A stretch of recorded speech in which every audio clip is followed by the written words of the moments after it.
কাজল তো সবাই চোখে দেয়, মনে তো থাকেই, সবসময় অন্তরেও থাকে। ধন্যবাদ মাননীয় ধন্যবাদ স্পিকার। মাননীয় সদস্য জনাব কক্সবাজার 3 এর প্লিজ। একটু মনে রাখবেন মাননীয় স্পিকার, আমার নাম লুৎফুর রহমান কাজল। কাজল তো সবাই চোখে দেয়, মনে তো থাকেই, সবসময় অন্তরেও থাকে।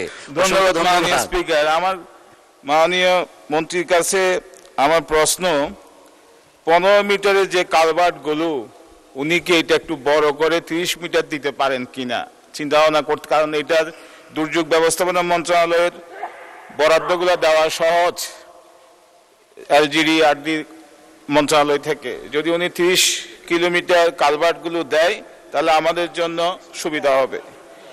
30 metre, metre not kilometre. 30 metre, দুঃখিত।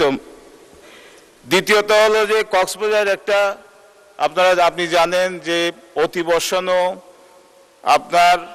অতিবর্ষণও প্লাবিত হয়, আবার সমুদ্রের জলোচ্ছ্বাসও প্লাবিত হয়।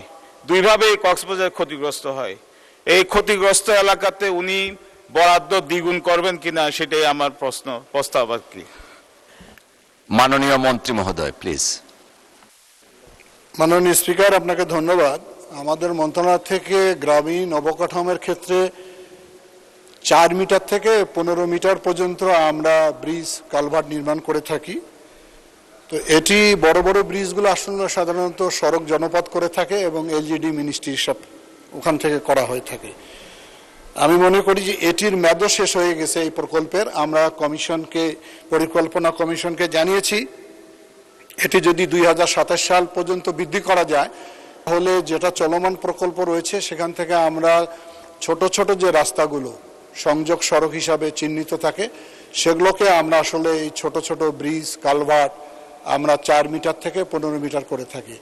আর ওনার এলাকা তো সবসময় দুর্যোগ প্রবণ কক্সবাজার, সেখানে আমরা সাইকেল সেন্টার করে থাকি এবং সবসময় আমরা এটা নজরদারির মধ্যে রাখি। বড় ধরনের কোনো সাইক্লোন অথবা দুর্যোগ ঘটলে তাৎক্ষণিক আমরা ব্যবস্থা গ্রহণ করে থাকি। আর বিশেষ বরাদ্দর বিশেষ আবেদন থাকলে সেটা আমরা বিবেচনা করব। ধন্যবাদ মাননীয় স্পিকার। ধন্যবাদ মাননীয় মন্ত্রী।